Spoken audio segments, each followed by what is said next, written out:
I've got a boy and 2 girls. My boy has been so much easier to raise.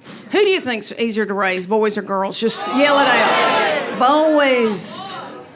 Every once in a while, there'll be a frail little woman yell out, girl. But I think she's being threatened.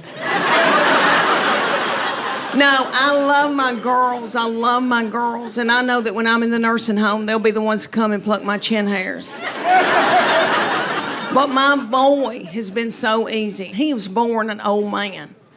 Have you known anybody that was born an old soul? He was born an 80-year-old man. He has had a garden since he was in 6th grade. He cans his own food. I know. Yummy. I know. Woodworks. Makes his own spoons. I know. He wanted to learn how to play the banjo and the mountain dulcimer and the mandolin when he was in middle school with khaki breeches on. So we call him our little Billy Graham. He's been very spiritually mature. I did not do it. My husband didn't do it. We're full of sin. So my boy has loved gospel bluegrass. His favorite artist is Dr. Ralph Stanley. Little Dr. Ralph Stanley's no longer with us, but he lived to be in his 90s, and he was the godfather of mountain soul. And he came to Knoxville, to the Bijou Theater, and I took my boy, he was about 15, and little Dr. Ralph, they propped him up on stage. Had a little cowboy hat propped up on his head. Almost threw my panties at him. Because that's what you do at Tom Jones.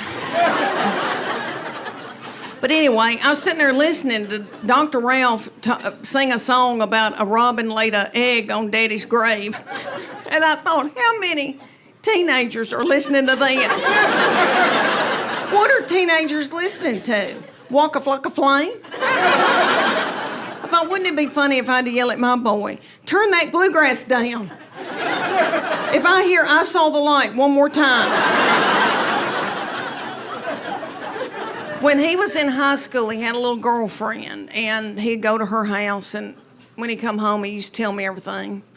And he'd say, we've been watching TV, and I go, what else? He goes, well, we've been sitting on the couch kissing. I said, baby, that's normal. That's normal. But I said, you know, before you know it, you've got your arm around somebody, and you've got your hand on her leg, and things can get out of control. You need to slow it down. And he looked at me like I was crazy, and he said, Mom, I've prayed about this.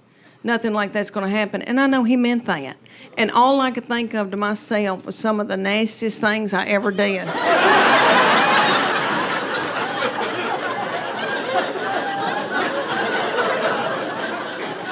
Was at the Adams United Methodist Youth Fellowship.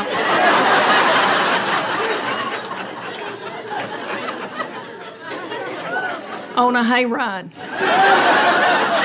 I don't know what it was about hay. It set me on fire. I wish it did now. Because I could get a new purse out of that.